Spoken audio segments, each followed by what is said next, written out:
আমি যাদেরকে মনে করেছিলাম রক্ষক তারাই হলো বক্ষক, যাদেরকে মনে করেছিলাম আপনজন তারাই করলো আমাকে দর্শন।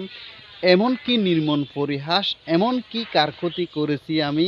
বাংলার মানুষের কাছে আমি বিচার চাই, কেন নির্মমতার শিকার হলাম আমি? আসিয়া ছোট্ট বোন আমার, তোমার জন্য দোয়া করি অনেক। আল্লাহ তাআলা যেন তোমাকে তাড়াতাড়ি সুস্থ করে দেয়। যারা তোমাকে নির্মম অত্যাচার করেছে, দর্শনের মতো জঘন্য কাজ করেছে, তাদের যেন এই সরকার প্রকাশ্যে এনে শাস্তি দেওয়া হোক। শুধু শাস্তি না, তাদেরকে ফাঁসি দেওয়া হোক। যারা দর্শনের পক্ষ হয়ে কথা বলবে তাদেরকে গণধোলাই দিয়ে তাদেরকে খুন করা উচিত। যারা একজন নাকি উকিল এই দর্শনের পক্ষে হয়ে উকিল লড়বে, সেই উকিলটাকে আসলো মাঠে মাঠে এসে গণধোলাইকে চলে গেল আবার। কেন রে ভাই? দর্শন করবি আবার পক্ষে হয়ে কথা বলবি, তা তো হবে না। বাংলার মানুষ তা মানবে না।